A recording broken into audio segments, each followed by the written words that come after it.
오늘은 하나님 나라의 통치력, 섬김이란 주제로 함께 말씀을 나가도록 하겠습니다.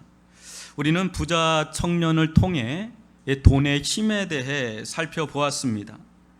돈의 힘이란 게으르고 진멜의 말처럼 하나님은 아니죠. 하나님은 아닌데 마치 신처럼 유사 전능성을 가져서 세상 어디든 들어가고 세상 무엇이든 할 수 있을 정도로 막강한 힘이 이 돈의 힘이죠. 돈은 곧 자원이기에 돈이 있으면 어때요? 할 수 있고 쓸 수 있는 것이 무한대로 확장될 정도로 많죠. 돈이 많으면 많을수록 할 수 있고 쓸 수 있는 게 많을 정도로, 그런 반면에 돈이 없으면 어때요? 쓸 수 있는 것이 매우 제한적이죠. 자본주의 사회는 돈에 매일 수밖에, 또 의존할 수밖에 없는 그런 사회로 구조화되어 있기 때문에 더욱더 돈으로부터 자유로울 수 없는 것이 사실입니다. 그러다 보니까 돈은 오늘날 돈신이라고 할 만큼 신격화되고 동교라고 할 만큼 종교로까지 격상되지 않았나 싶을 정도로 거대한 우상 숭배의 시장 한복판에서도 가장 잘 팔리는 상품이 아닌가, 최상위 포지션에 지금 올라가 있는 건 아닌가 싶습니다. 이 돈의 종교라는 건 굉장히 막강한 겁니다. 여러분, 돈의 힘 못지않게 이 세상에 또 강력한 힘이 하나 또 있습니다. 그게 무엇일까요? 여러분, 이 세상을 살아가면서 돈의 힘 못지않게 또 하나의 강력한 힘이 작용하고 있는데 그게 뭘까요? 저는 그게 자리의 힘이라고 생각합니다. 자리의 힘. 자리의 힘은 좀 제가 권세, 보통 권력이라고 알려져 있는 것을 말합니다. 좀 이게 좀 거창해 보여서 자리의 힘이라고 제가 말을 하는 것인데, 여러분, 우리 주변을 보면 크고 작든 어떤 수많은 자리의 힘으로 얽히고 설켜 있지 않습니까? 그 속에 촘촘한 관계망이 형성돼서 힘과 힘의 충돌이 일어나고요. 가정에서도 그렇고 사회에서도 그렇고 어디든 사람의 있는 곳에는 힘과 힘의 충돌이 있고, 또 새로운 힘이 새롭게 세워지기도 하고 또 무너지기도 하고, 또 힘의 질서가 세워지기도 하고, 나라도 그렇고 사회도 그렇고 모든 영역이 다 그런 일들이 막 일어난단 말이죠. 한동안, 아니 지금도 여전히 이슈가 되는 것 중에 하나는 갑질 행포가 아닌가 싶습니다. 끊임없이 뉴스의 기사거리 중에 하나가, 단골 메뉴가 이 갑질 행포가 아닌가 싶습니다. 사람이 어느 포지션, 어떤 자리에 올라가면 변한다는 말을 종종 합니다. 왜 그렇죠? 왜 변할까요? 없던 힘이 주어지기 때문에 그래요.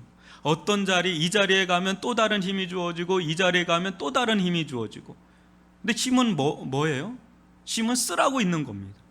근데 쓸 때 이제 문제가 생기기 시작하는 거죠. 근데 힘도 여러분 돈처럼 자원입니다. 어때요? 힘이 많아지면 많아질수록 어떻습니까? 그만큼 할 수 있는 것이 많아지고 확대되고 확장됩니다. 이 힘이라는 건 굉장히 파워가 있는 겁니다. 특히 자리 힘이라는 거. 자리의 힘은 하나님은 아니죠. 근데 마치 돈처럼 유사 전능성을 가져서 힘이 많아지면 많아질수록 어때요? 할 수 있는 것이 많아지는 거예요. 행할 수 있는 것이 많아요. 어디든 들어갈 수 있고 어디든 행사할 수 있는 힘이 많아요. 여러분, 우리 대통령만 해도, 우리나라 대통령만 해도 할 수 있는 일이 많죠. 근데 미국 대통령 되면 그 폭이 달라지는 겁니다. 사이즈가 완전히 와이드해져 버리는 거예요. 그냥 확 붙어버리는 겁니다. 세상을 그냥 쥐락펴락할 수 있는 파워가 생기는 겁니다. 이 힘에 중독된 사람들은 돈에 중독된 사람들 못지 않습니다. 우리는 어떻게 저 자리를 그렇게 사수하려고 하나, 우리는 그런데 그거에 한번 맛을 들이면 그 맛을 잊어버릴 수가 없는 거예요. 돈맛 저리 가라 할 정도로. 목사님 맛을 봤습니까? 근데 저는 안 봤는데 그럴 것 같아서 그런 겁니다. 사람들은 더 많은 부를 추구하는 것만큼 더 많은 자리의 힘을 추구합니다. 그런데 힘을 쓰다 보면 사람은 착각하기가 쉽습니다. 어느 순간 주어진 힘과 자신을 동일시합니다. 아니, 힘은 자리에 있을 때나 주어지는 거잖아요. 자리를 내려오면 나는 그냥 나예요. 그 힘은 내려놓고 나와야 되는데 어느 순간에 그 힘마저도 내가 힘의 원천이냐, 막 내가 더 그 힘보다 더 우위에 있을 정도로 착각을 하는데, 착각은 자유지만 그 대가는 엄청나요. 이때부터 힘이 들어가고 기고만장하고요, 그 마음에 안하무인격이 돼서 교만해져서 선을 넘는 일들을 우리는 뭐 멀리 안 봐도 주변에서 얼마든지 볼 수 있는 게 이 힘의 컨트롤 문제라는 것을 좀 알 거예요. 여러분, 세상은 크게 이 두 가지, 이 돈의 힘과 자리의 힘 두 가지 힘으로 돌아가지요. 그 중심에는 유한하고 한정된 이 두 자원을 다른 이들보다 더 많이 쟁취하려고 하는 이 거대한 욕망의 전쟁이 오늘날 지구촌 구석구석 사람이 있는 곳이면 어디든 그게 다 역사하고 있어요. 이 두 가지 힘을 더 쟁취하려고 하는, 우리는 오늘날 이 틈바구니 속에서 오늘날 우리는 이 살아내야 되는 겁니다. 오늘날 우리는 이 틈바구니, 가정 안에서, 직장 안에서, 사회 안에서, 나라 안에서, 뭐 교회 안에서나 어디든 우리는 이 틈바구니 속에서 자유롭지 않는 그런 삶의 영역에 있단 말이죠. 오늘 예수님께서는 자리의 힘을 어떻게 추구하고 써야 하는지를 가르치십니다. 자리의 힘이란 건 중요한데, 여러분, 이는 곧 하나님 나라의 통치 원리이기도 합니다. 여러분도 아시는 것처럼 예수님은 돈 그 자체를, 힘 그 자체를 부정한 적이 없으십니다. 필요하고 인정하십니다. 다만 세상적 추구 방식을 부정할 뿐입니다. 오늘 말씀을 통해 세상적 자리의 힘과 하나님 나라의 자리의 힘이 어떻게 발휘되는지를 좀 살펴보고요, 우리는 어떠한 길을 가야 하는지 예수님의 본을 쫓아갈 수 있기를 주님의 이름으로 축원합니다. 여러분, 35절로 37절을 저와 여러분이 교독해 보겠습니다. 세베대 아들 야고보와 요한이 주께 나와 여짜오되 선생님이 무엇이든지 우리가 구하는 바를 우리에게 하여 주시기를 원하옵나이다. 이르시되 너희에게 무엇을 하여 주기를 원하느냐? 여짜오되 주의 영광 중에서 우리를 하나는 주의 우편에 하나는 좌편에 앉게 하여 주옵소서. 아멘. 지금 예수님은 예루살렘 길에 올라서셨습니다. 지난주에 살펴본 것처럼 이 길은 어떤 길입니까? 십자가의 길이요, 죽음의 길입니다. 그러나 같은 길을 가는데도 이 제자들, 특히 이 세베대의 아들 야고보와 요한, 이 두 사람은 다른 목적을 갖고 있었습니다. 그것이 무엇입니까? 37절에 나와 있는 것처럼, 보는 것처럼 어때요? 예루살렘에 예수님이 올라가시면 왕이 되겠다, 이스라엘 왕이 되겠다, 아니 로마도 제패할 수 있는 그런 왕이 되겠다라는, 세상의 왕이 되겠다라고 하는 확신이 있었습니다. 그도 그럴 것이 예수님 능력이 너무 많으신 거예요. 자기들이 3년 반을 따르면서 예수님 능력이 많으신 거예요. 또 수많은 사람들이 예수님을 따르는 대세 중에 대세셨습니다. 이때 당시. 이대로라면 직행하면, 이대로 직행만 하면 예수님은 이스라엘의 왕이 되는 것은 일도 아니겠다, 이런 확신, 신념, 이게 학고부동할 정도로 이들은 있었습니다. 이것이 뭐 본인들의 생각만이 아니라 일반 민중들의 생각이기도 했고, 그 당시 기득권 세력이었던 사람들이 불안했던 요소예요. 불편했던 요소기도 하고, 예수님은 그야말로 수많은 팬덤층을 형성하고 있었던 대세 중의 대세였던 거죠. 그 야고보와 요한은 그거를 알았기 때문에 평소 성격이 급한지라 먼저 선수치고 나간 겁니다. 뭐라고요? 주의 영광 중에서, 여기서 영광이라는 것은 예수는 어떤 자리에 앉는 겁니다. 왕의 자리. 그때 우리를 하나는 주의 우편에, 영의정 자의정 앉게 해달라고 정치적 청탁을 하는 겁니다. 여기서 우리는 이들이 왜 예수님을 따르는지 그 근본 동기를 살펴볼 수 있습니다. 이들의 모습 속에서 그나마 긍정적인 게 뭡니까? 예수님의 능력을 인정한다는 것, 긍정한다는 것, 굉장히 좋은 점입니다. 예수님이 자신들이 구하는 것은 무엇이든지 주실 수 있는 분으로 여긴다는 거, 믿는다는 거, 이건 대단한 믿음입니다. 여러분들이 하나님을 믿잖아요. 또 예수님을 믿잖아요. 근데 우리가 구하는 것은 예수님이 하나님이 다 주신다라고 하는 그런 믿음을 갖는다는 거, 그 대단한 믿음 아닙니까? 저희가 볼 때는 웬만해가지고 이런 믿음 소유하기 쉽지 않습니다. 우리가 구하는 거는 주님은 다 주실 수 있는 분입니다. 이 정도 믿음이면 상당한 믿음입니다. 근데 이 야고보와 요한이요, 그런 믿음을 갖고 있었단 말이에요. 근데 문제가 있어요. 뭡니까?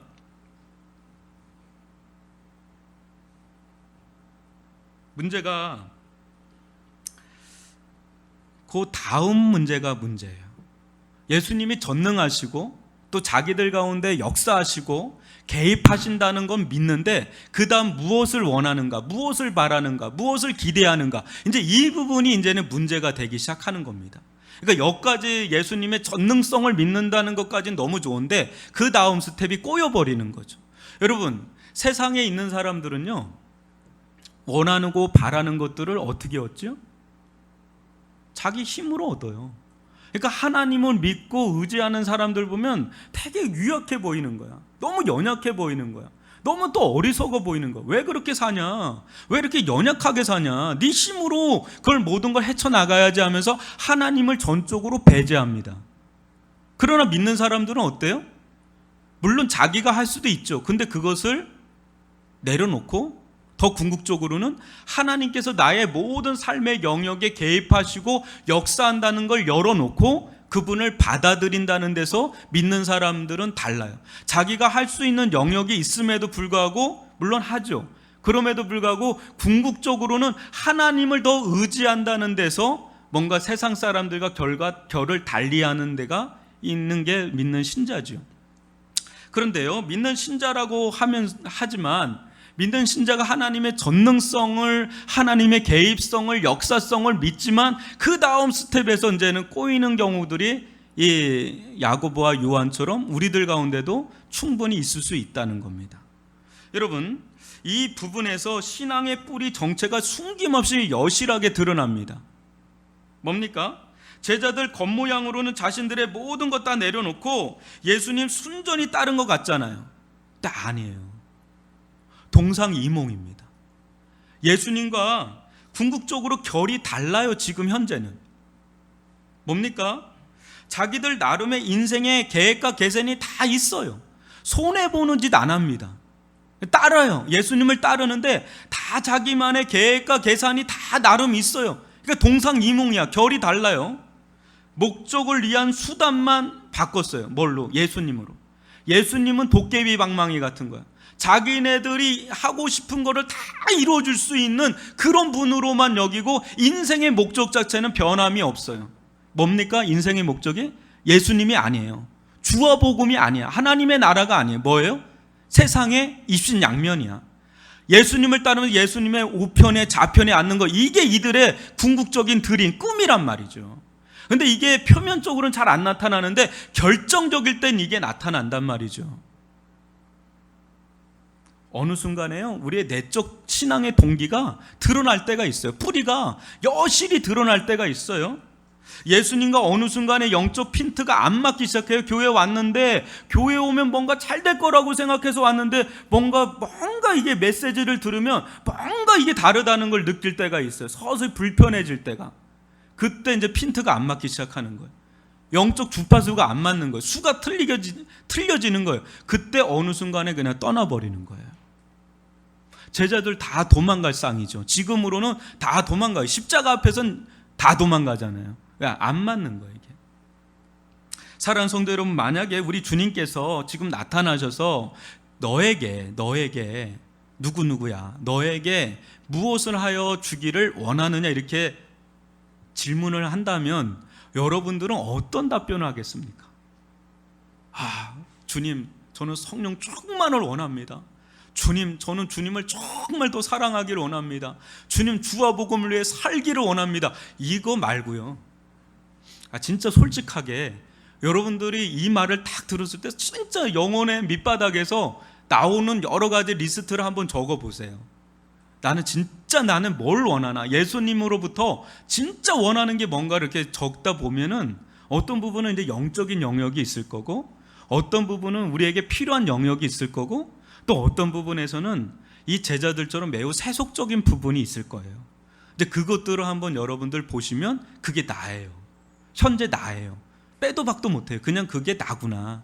지금 현재 예수님과의 관계에서 나는 여기 정도 와 있구나. 이거를 좀 볼 거예요. 그래서 여러분 집에 가셔서 한번 그걸 한번 적어보세요. 버킷리스트처럼 진짜 예수님 이 말씀을 하신다면 나는 뭘 원하는가를 한번 적어보세요. 아마 교회 뭐 어떤 거 이거 좀 됐으면 좋겠다 뭐 이렇게 있겠죠. 저도 한번 적어봤는데 상당히 좋은 것도 있는데 상당히 이상한 것도 많더라고요. 한번 여러분도 한번 적어보세요. 야고보와 요한은요, 주의 영광 중에 주의 우편에 좌편에 앉아있기를 원했습니다. 그때 주님께서 무엇이라고 말씀하시는지를 한번 보세요. 38절로 40절을 저와 여러분이 한 절씩 읽어보겠습니다. 예수께서 이르시되 너희는 너희가 구하는 것을 알지 못하는도다. 내가 마시는 잔을 너희가 마실 수 있으며 내가 받는 세례를 너희가 받을 수 있느냐. 그들이 말하되 할 수 있나이다. 예수께서 이르시되 너희는 내가 마시는 잔을 마시며 내가 받는 세례를 받으려니와. 내 좌우편에 앉는 것은 내가 줄 것이 아니라 누구를 위하여 준비되었든지 그들이 얻을 것이니라. 아멘. 예수님은 지금 이들이 구하는 것이 감히 무엇인지 분간을 못한다고 말씀하십니다.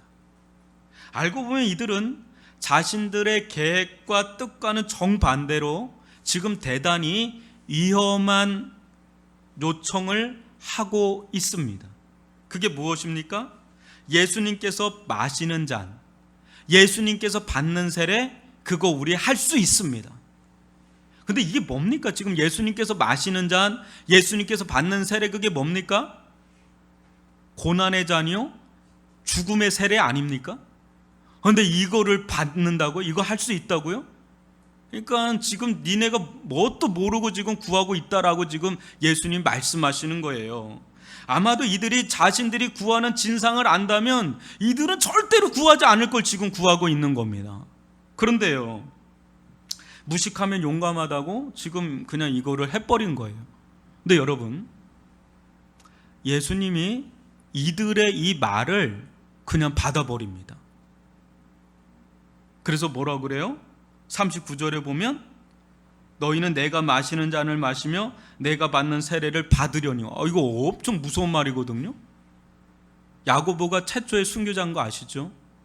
요한은 기름구덩이에 들어갔다가 안 죽어서 그래서 반모섬에 들어간 거로 보통 얘기가 나옵니다. 엄청난 고난을 받았어요. 진짜 고난의 잔, 죽음의 세례를 받았어요. 근데 이거를 예수님이, 그 말이 무서워요. 말을 한 거를 그냥 받아버려. 받고 더블로 가는데, 이 더블이 뭐냐면 뭡니까? 이들이 진짜 원하는 건 주의 좌우편이잖아요. 근데 정작 이 부분에 대해서는 내 소관이 아니다, 그건 하나님의 소관이라고 하면서 그냥 하나님께 넘겨버려. 그러니까 이들이 예수님과 영적인 딜을 했는데 받은 게 뭐예요? 결국 고난의 잔과 죽음의 세례, 이것만 받고 주의 좌편과 우편에 있는 건 모르는 거야. 그거는 준비된 사람에게 주어지는 것이지 모르는 거야. 예수님 소관이 아니다. 이렇게 되니까 이 딜은 완전히 어떻게 보면 인간적으로 보면 망한 딜이죠.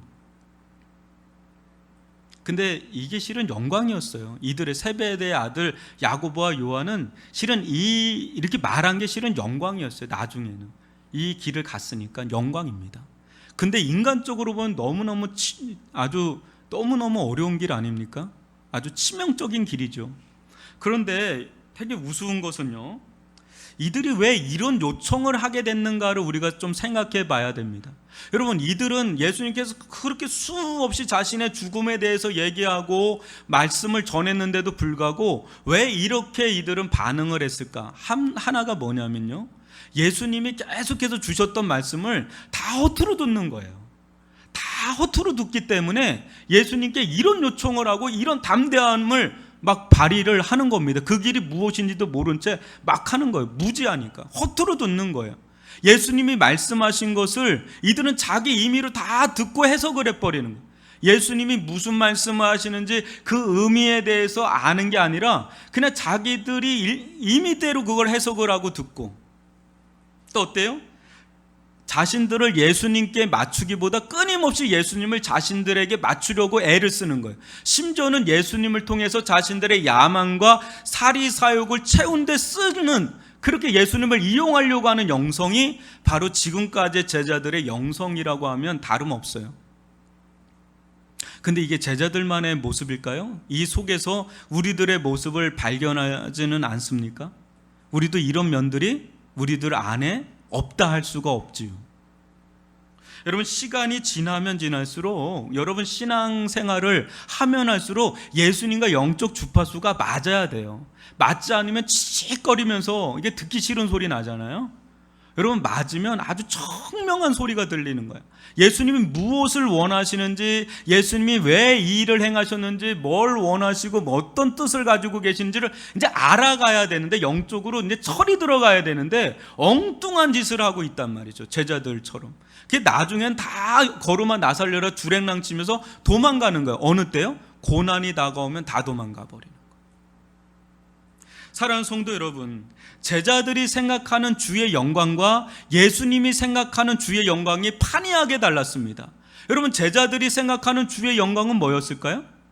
세상에서의 영광이에요. 세상적 영광이에요. 주님께서 어떤 자리에 앉으면 자의정 영의정 한 자리씩 차지하고 거기서 자기들이 호령할 수 있게 해달라고, 권세를 부릴 수 있게 해달라고, 그거 가지고 그들은 모든 걸 내려놓은 거예요. 왜?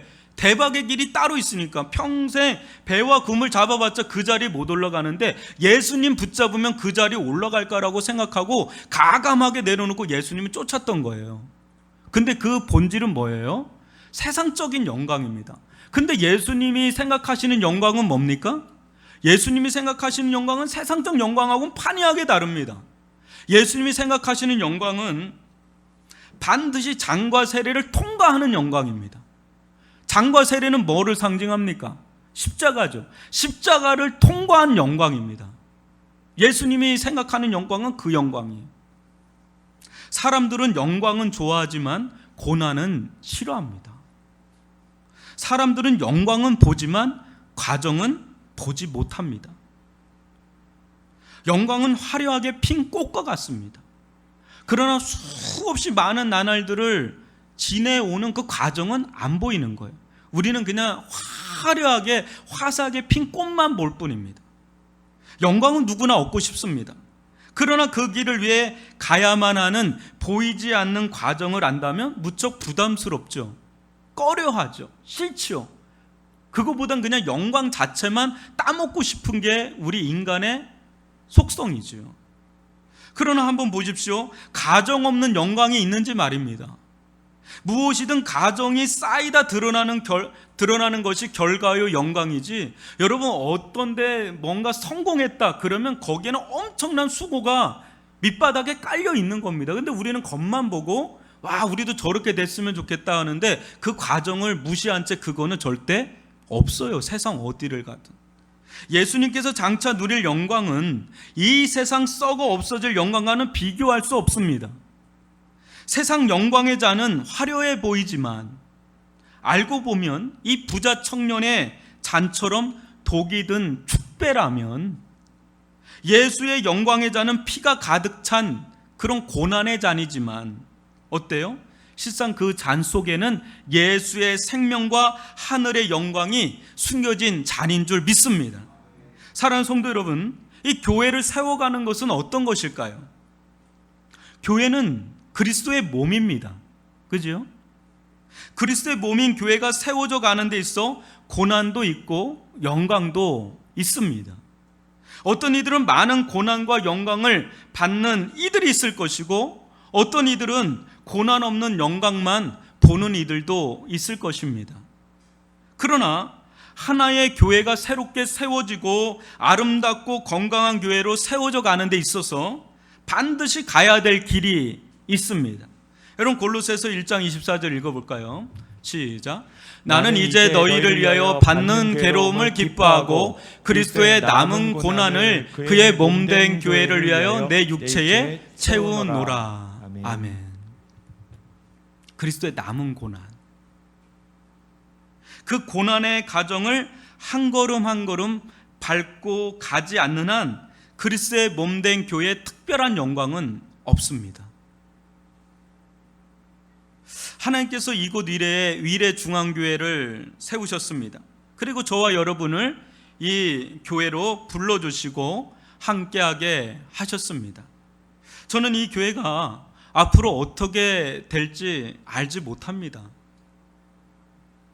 다만 분명히 아는 것은 하나님의 영광이 있을 것이다. 여기서는 좀 아멘 하셔야 됩니다. 여기 지금의 이 시점에 계신, 이 자리에 계신 여러분들은, 저도 그렇고 특별한 고난과 영광의 참여자라는 것은 분명합니다.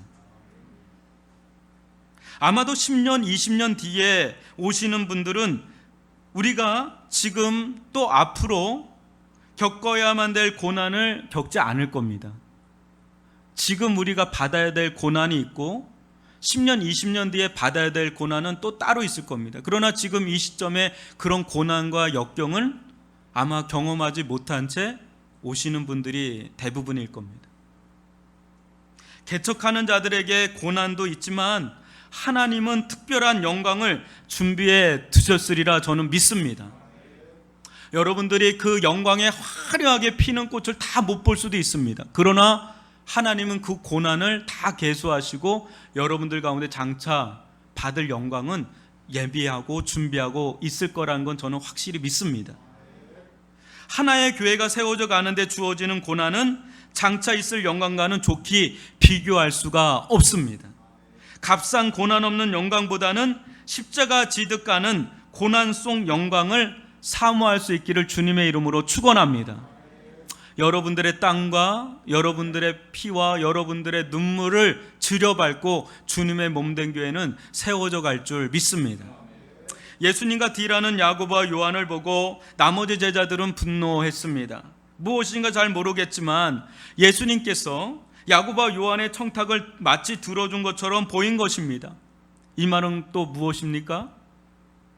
이들도 말은 안 했지만 야고보와 요한과 똑같은 야망을 품고 있었던 것입니다. 여러분 41절로 45절 한 절씩 교독해 보겠습니다.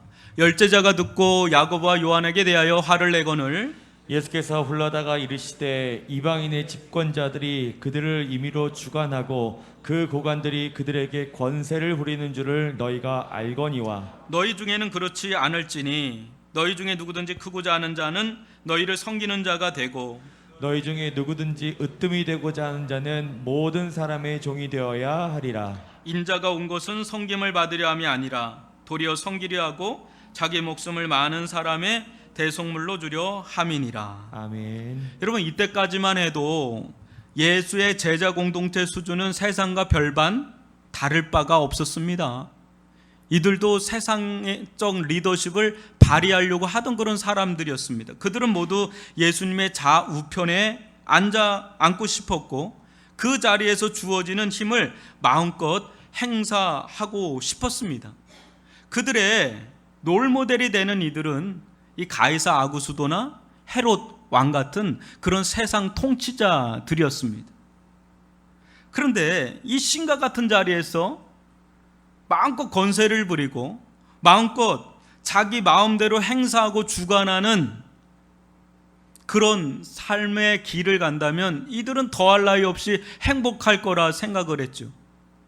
그래서 그 길에 그 자리에 올라서는 게 자기들의 입신양면 어떤 성공이라고 생각을 했는지 모르지만 여러분 어때요? 세상에 이런 지도자가 다스리는 나라, 그런 가정, 그런 사회, 직장 이런 사람들이 만약에 리더십 자리에 있는 사람들이 막 임의로 행하고 함부로 주관하고 막 이렇게 한다면 그 나라는요 그야말로 지옥이에요. 이거 멀리 가서 찾지 않아도 우리는 지근거리에서 얼마든지 이걸 찾을 수가 있는 겁니다. 여러분 미국은 어떻죠? 북한은 어떻죠? 중국은 어떻죠? 어떤 사람에겐 그 나라는 더할 나위 없이 천국일 거예요. 그 리더십에 꽉 붙어 있는 사람은 천국이겠죠. 그러나 어떤 사람에겐 생지옥이에요. 아주 지옥도 이런 지옥이 없어요. 마지못해 살아가고 수없이 많은 사람들이 생을 끊어버려요. 우리나라는 어떤 나라예요? 어떤 사람들은 헬조선이라는 말도 하죠. 우리나라가 OECD에서 자살률 1위입니다. 우리는 주변에서 그런 사람을 못 찾는데 왜 이렇게 많은 거지요? 수많은 사람들이 출산율이 없다 그랬는데 저는 출산율이 문제가 아니라 자살만 안 시키면 될 것 같아요. 하루에도요, 한 반의 섹션이 죽는다 그러잖아요. 한 개 반 애들, 그 수업하는 애들 반 하나가 자살로 끝난다는 나라가 우리나라입니다. 왜 그럴까요? 이렇게 왜 그럴까요? 결국은 어떤 사람이 어떻게 통치하느냐에 따라서 거기가 천국이 될 수 있고 지옥이 될 수가 있는 거예요. 한 가정도 그렇고 직장도 그렇고 한번 보세요. 뭐 교회도 그렇고 사회도 그렇고 나라도 그렇고 나라도 어때요? 힘이 강하면 그 나라는 좋을지 몰라요. 그러나 그 나라 때문에 수많은 다른 나라는 완전히 그냥 지옥과 같은 삶을 살 수밖에 없는 그런 지경이 얼마나 세상 가운데 비일비재하게 일어나는지 모릅니다. 오늘날 코로나19는 온 세상의 실체를 여실히 드러내 보여줍니다. 그런데 오늘날 점점 더 대두되는 이슈는 리더십입니다. 누가 리더냐? 그거에 따라서 모든 영역은 확연하게 달라집니다. 요즘 투명 사회입니다. 이제는 모든 사람들이 모든 사람들을 감시하고 어때요? 통제하는 사회예요. CCTV 있지, 인터넷 있지, 뭐 스마트폰 있지, 어디가 있냐, 뭐 하냐, 그거 다 드러나고 있는 이런 투명 사회란 말이죠. 이럴 때 리더의 일거수일투족은 그야말로 다 드러나고 영향을 미칩니다. 여러분, 우리가 그 어느 때보다도 뉴스나 어떤 정치에 민감한 이유가 뭐예요? 왜 그렇게 뉴스에 귀를 기울이고 정치에 그렇게 귀를 기울인 이유가 뭡니까? 너무나 그 리더십의 자리에 앉아있는 사람들의 결정 하나가 너무 치명적인 영향을 미치는 거예요, 우리 삶에. 요새 부동산 때문에 부글부글 끓더라고요. 저는 자세히는 모르는데 뭐 그린벨트를 열어야 되냐 말아야 되냐, 그거 국지를 해야 되냐, 골프장을 해야 되냐, 뭐 육군 사관학교 해야 되냐 말아야 되냐, 그게 뉴스에 막 나오던데요. 거기에 따라서 들썩들썩 하던데요. 행정수도도 이전해야 된다니까 그 세종시가 확 올라갔다 내려갔다 막 정신없어요, 우리나라가. 왜 그렇죠? 너무나 그 리더십의 자리에 있는 사람들 결정 하나가요 너무 영향을 많이 미치는 거예요, 우리 삶에. 그러니까 민감하지 않을 수가 없어요. 안 그렇습니까? 그런데요, 세상 지배자들은 그 본질 자체가 주관의 영성이에요.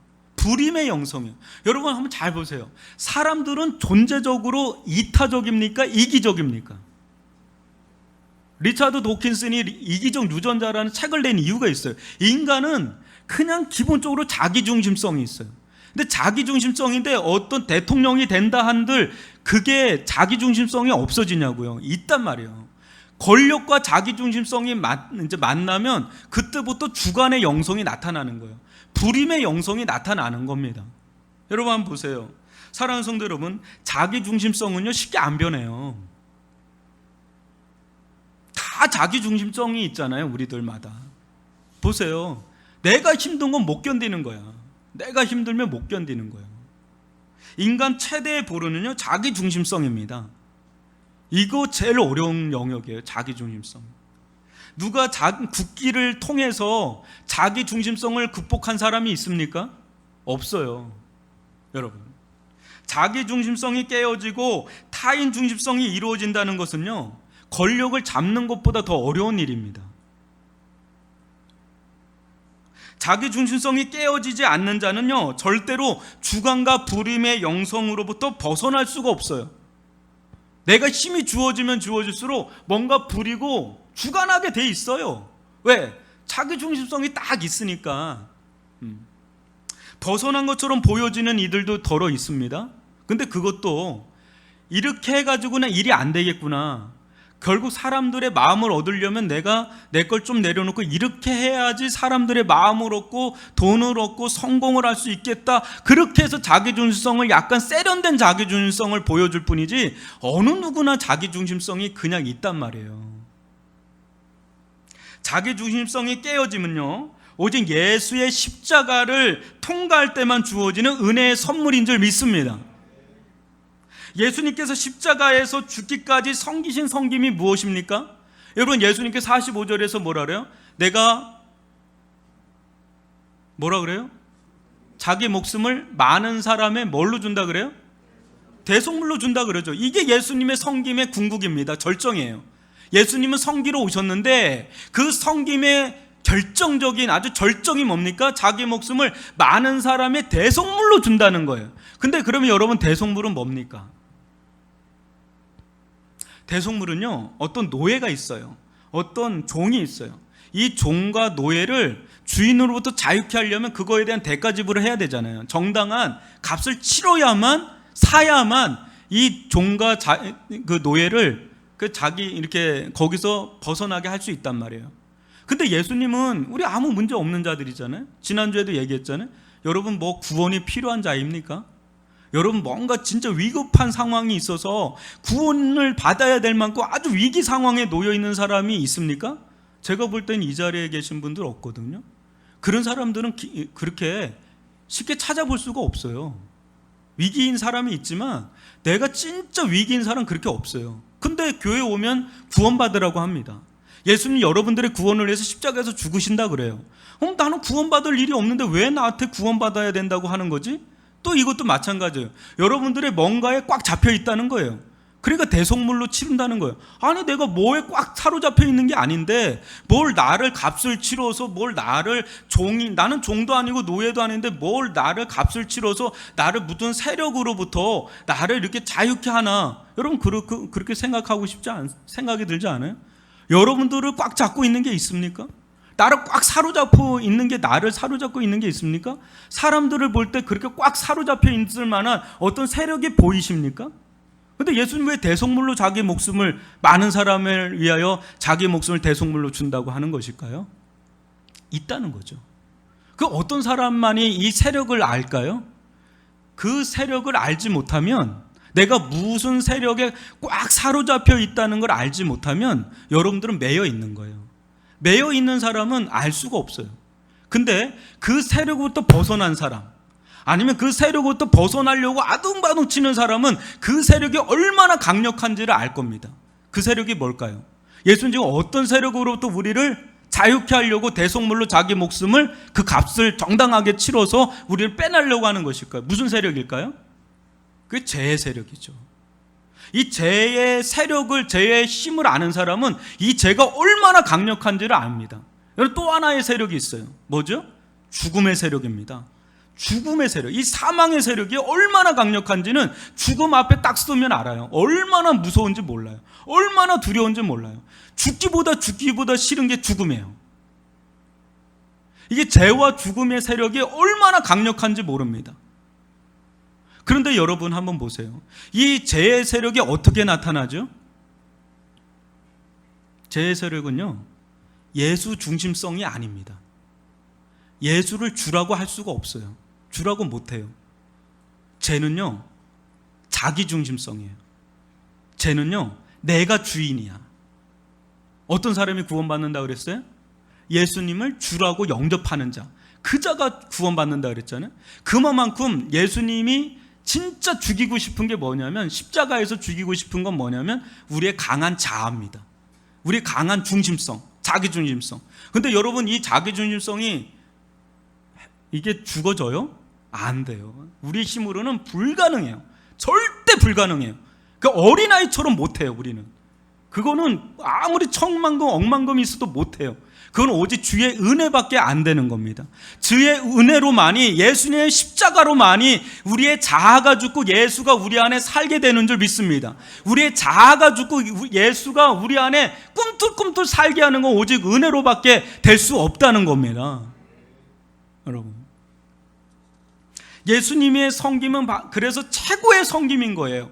우리의 자아를 죽이고, 우리 안에 죄의 세력을 죽이고, 우리 안에 사망의 세력을 죽이고, 예수의 십자가를 간통하고, 예수의 부활을 간통하고, 예수의 십자가의 세례를 받고, 예수의 부활의 세례를 받은 그 자들에게 하나님의 생명이 들어가고, 예수의 생명이 들어가고, 자기 중심성인 게 예수 중심적으로 변화되는 일들이 일어나게 된다는 거예요.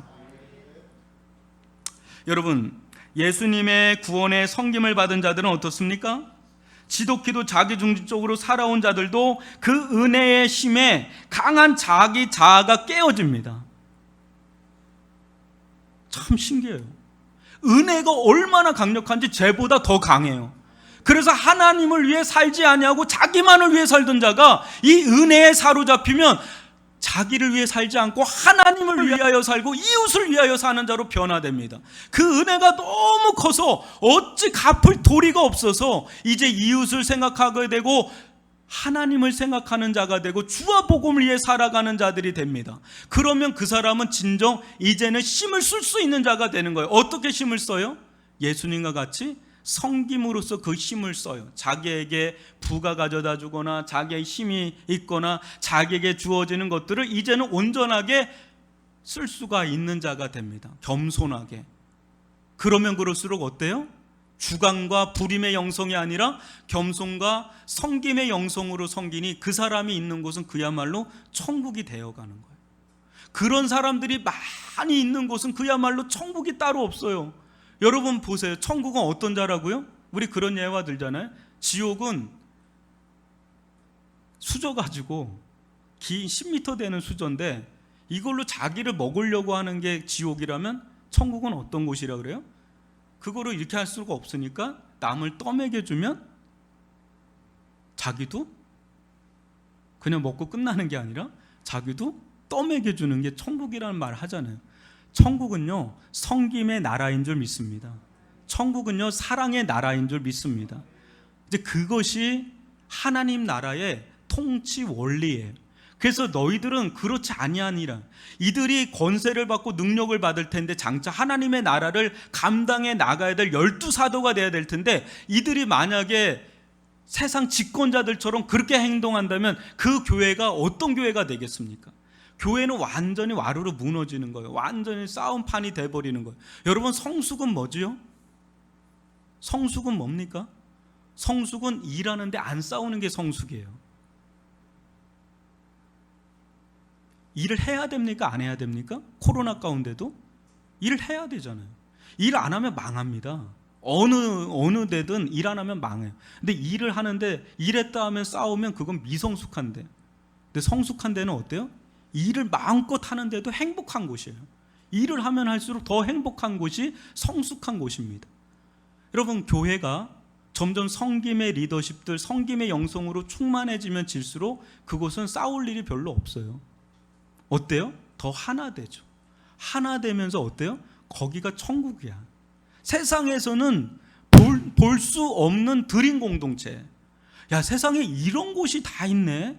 어떻게 저 사람들은 자기 중심성을 다 내려놓고 어떻게 저렇게 이타적으로 하나님을 위해서 이웃을 위해서 어떻게 저렇게 살 수 있지? 정말 저렇게 살아가는 사람도 이 세상에 있구나. 이 세상은 얼마나 자기 중심적으로밖에 살지 않는데 내가 내 주변에 있는 사람들은 다 나를 이용해 먹을 사람들로 가득 차 있는데 여기 있는 사람들 자기들 다 내어주고 섬기는 세상에 이 사람들은 대체 어떤 사람들이지? 이 사람들을 알아가면 알아갈수록 이 사람들이 그리스도인이네. 예수의 십자가에 세례받은 그리스도인이네. 그 예수님은 대체 어떤 분이길래 이 사람들이 이렇게 변화시켰는가 알게 하는 게 교회의 사명 아닙니까? 우리의 길 아닙니까? 우리의 삶을 통해서 예수가 보여져야 되는 거 아닙니까? 그 대표적인 게 섬김의 본으로 나타나는 거죠. 서로 섬기고 사랑하고 나눠주고. 근데 이 비밀이 뭔가를 알고 싶어서 들어오면 들어볼수록 예수가 보이고 예수의 십자가가 보이고 그 예수 안에서 내가 죽어지고 예수가 사는 것을 경험하게 하는 것, 그것이 교회의 가장 큰 능력인 줄 믿습니다. 정치도 교육도 경제도 하지 못하는 것을 복음은 합니다. 복음의 능력은 사람을 변화시킵니다. 하나님의 나라, 이 세상 나라도 못하는 것을 하나님의 나라는 하게 합니다. 왜요? 사람을 완전히 그 속에서부터 변화시키니까 그의 삶도 변화시키게 되는 그런 능력이 바로 복음 안에, 예수 안에, 십자가 안에 있는 줄 믿습니다. 여러분, 예수님의 영광을 여러분들은 아실 겁니다. 그러나 우리는 예수님과 같이 이 고난과 이 죽음의 세례를 간통해야 됩니다. 거기에 세례를 받아야 되는 거예요. 예수님의 십자가의 보혈의 세례를 받을 때 거기서 내가 주어지고 내 안에 예수가 사는 은혜를 경험하기 시작할 때 그 은혜는요 우리를 이겨요. 우리를 이기고 우리가 마땅히 살아야 될 길을 가게 하는 강력한 힘을 이 복음은, 이 은혜는, 예수는, 십자가의 능력은 그것을 우리에게 가져다 준단 말이죠. 우리 그 어떤 걸로도 소망이 없습니다. 오직 예수 그리스도의 십자가 부활의 은혜밖에는 우리의 소망이 없습니다. 이것을 절대적으로 의지하며 나아가는 저와 여러분이 될 수 있기를 주님의 이름으로 축원합니다. 기도하겠습니다.